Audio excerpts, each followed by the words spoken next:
নমস্কার সবাইকে, আমি মৌমিতা আর আপনারা দেখছেন লেটস কুক উইথ মৌমিতা। আজ আমি আপনাদের সাথে এমন একটা রেসিপি শেয়ার করব যেটা টিফিন কিংবা রাতের ডিনারে চটজলদি বানিয়েও নেওয়া যাবে আর খেতেও হবে দারুণ টেস্টি। তো চলুন তাহলে এই রেসিপিটা দেখে নেওয়া যাক। রেসিপিটা বানানোর জন্য প্রথমে একটা ময়দার ব্যাটার বানিয়ে নেব। তাই এখানে নিয়েছি ময়দা, আর ময়দাটা পরিমাণে ছিল 200 গ্রাম। এর মধ্যে এবার দিয়ে দিয়েছি স্বাদ মতো লবণ ও 1 চামচের মতো সাদা তিল, আর দিয়েছি একটা ডিম। আপনারা চাইলে এখানে ধনেপাতা কুচিও ব্যবহার করতে পারেন। এরপর জল দিয়ে ব্যাটারটাকে গুলিয়ে নেব। প্রথমে অল্প পরিমাণে জল দিয়েছি, পরে প্রয়োজন হলে আরও কিছুটা জল অ্যাড করব। এভাবে সমস্তটাকে খুব সুন্দরভাবে মিশিয়ে একটা স্মুথ ব্যাটার বানিয়ে নিতে হবে, যাতে করে ময়দার কোনো দলা না থাকে। তাই খুব ভালোভাবে কিন্তু এই ব্যাটারটা গুলিয়ে নিতে হবে। দেখুন আমার ব্যাটারটা গুলিয়ে নেওয়া হয়ে গিয়েছে। এমন থিকনেসের ব্যাটারটাকে রাখতে হবে। এটাকে এবার রেস্টে রেখে দেবো, ততক্ষণ একটা পুর বানিয়ে নেব। তাই একটা ফ্রাইং প্যানের মধ্যে নিয়েছি সাদা তেল। তেলটাকে এবার ভালো করে গরম করে নিতে হবে, আর তেলটা গরম হয়ে গেলে দিয়ে দেব কুচনো গাজর। আর তেলটা কিন্তু একেবারে একটু বেশি পরিমাণেই নিয়েছিলাম। গাজরটাকে 2 থেকে 3 মিনিটের মতো সময় নিয়ে ভেজে নিয়ে এরপর দিয়ে দেব ক্যাপসিকাম কুচি। আর ক্যাপসিকামটাকেও আরও 2 থেকে 3 মিনিটের মতো ভেজে নিয়ে দিয়ে দেব টমেটো কুচি। যেহেতু প্রত্যেকটা সবজির কুকিং টাইম আলাদা, তাই একে একে সবজিগুলোকে ভেজে নিয়েছি। আর টমেটোটাকেও আরও 2 থেকে 3 মিনিটের মতো সময় নিয়ে ভেজে নিয়ে এরপর দিয়ে দেব কুচনো পেঁয়াজ ও কাঁচা লঙ্কা। এখানে আমি 2টো মিডিয়াম সাইজের পেঁয়াজ ও 3টে কাঁচা লঙ্কা নিয়েছিলাম। আর দিয়েছি স্বাদ মতো লবণ। লবণটা কিন্তু আগে দিলে হবে না, এই পর্যায়ে এসেই লবণটাকে দিতে হবে, নাহলে সবজিগুলো আগে থেকেই নেতিয়ে পড়বে। আর সমস্ত সবজিগুলোকে আরও 2 থেকে 3 মিনিটের মতো সময় নিয়ে ভেজে নিয়ে এরপর অ্যাড করব 1/2 চা চামচ হলুদ গুঁড়ো, 1/2 চা চামচ কাশ্মীরি লঙ্কা গুঁড়ো আর গোলমরিচের গুঁড়ো। আর সমস্ত গুঁড়ো মশলাগুলোকে আবারও খুব ভালোভাবে সবজির সাথে মিশিয়ে নিয়ে এরপর দিয়ে দেব সামান্য জল।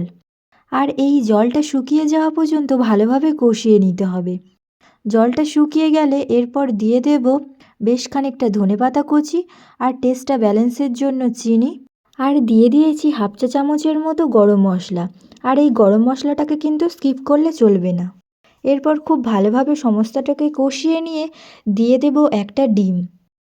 প্রথমেই যেহেতু একটু বেশি পরিমাণে তেল নিয়েছিলাম, তাই পরে আর কোনো রকম তেল অ্যাড করব না। এই তেলেই ডিমটা হয়ে যাবে।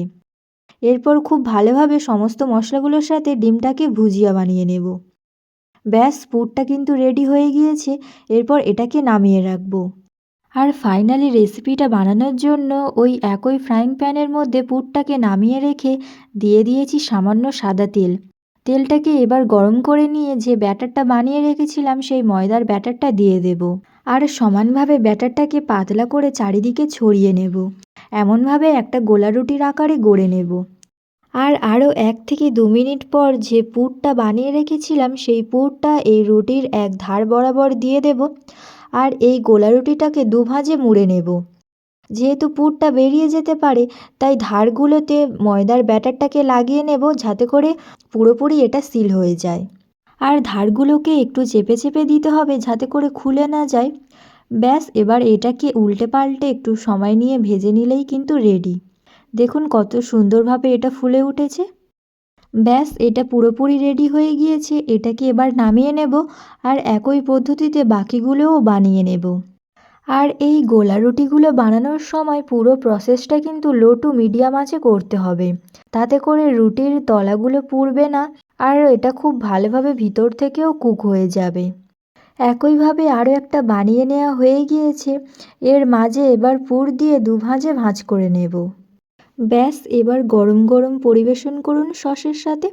রাতের ডিনার কিংবা টিফিনে বাচ্চা থেকে বড় সবাই কিন্তু খুব পছন্দ করবে। আর এটা বানাতেও কিন্তু খুব বেশি সময় লাগবে না। চটজলদি টিফিনের জন্য খুব সুন্দরভাবে কিন্তু বানিয়ে নেওয়া যাবে। ওই 10 থেকে 15 মিনিট সময় হলেই কিন্তু পুরো রেসিপিটা সুন্দরভাবে রেডি হয়ে যাবে। তো এই রেসিপিটা আপনাদের কাছে কেমন লাগলো অবশ্যই সেটা আমাকে জানাবেন। আর এমন আরও রেসিপি পাওয়ার জন্য লাইক, শেয়ার, সাবস্ক্রাইব করে দিতে ভুলবেন না।